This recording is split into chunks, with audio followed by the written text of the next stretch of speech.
Your book, I think I have, if not the first copy, the first week's copy. Oh, I Um, appreciate that.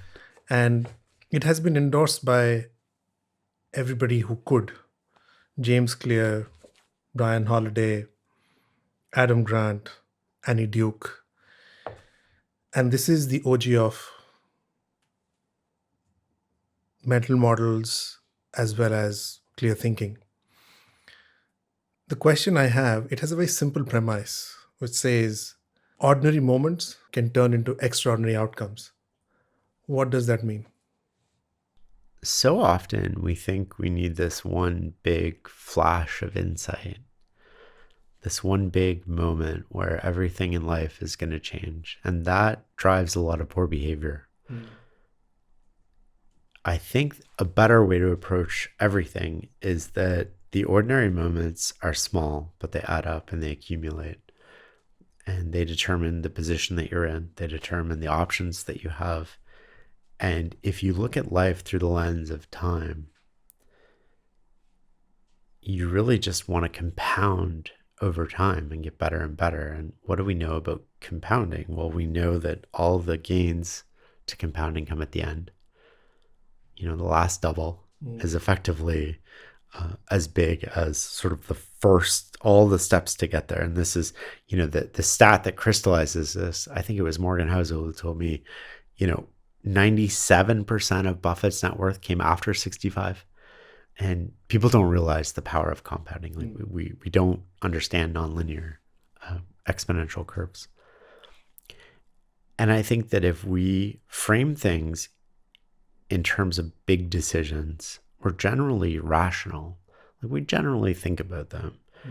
But what we don't think about are all these little moments, these ordinary moments.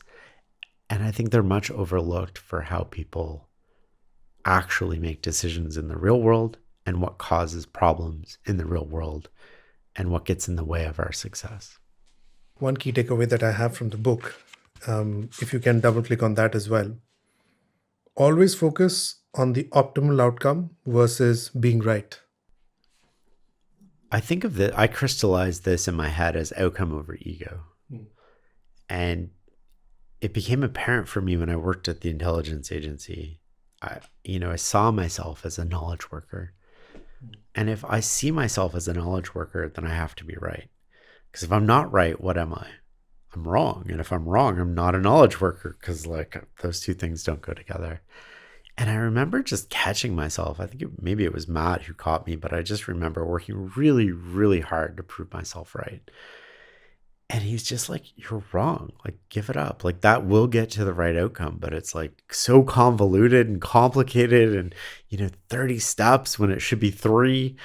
And I just, remember like going home and reflecting and writing about that and like, what is going on here? And like, why is my brain doing this? And it really boiled down to my ego. So often we want to prove ourselves right.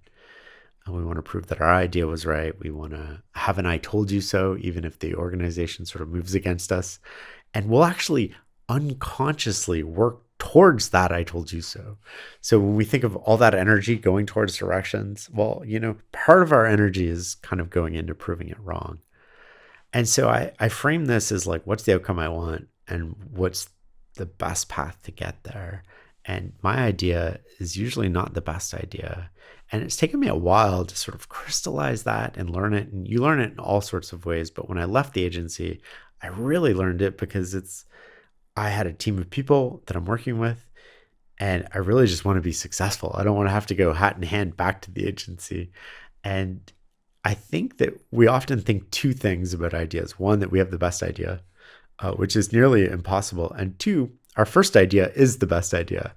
And so I think that, learning from other people and allowing that space, and I frame it in terms of blind spots and all of these other things, but you really just want to surface the best idea and get to the outcome the best way possible.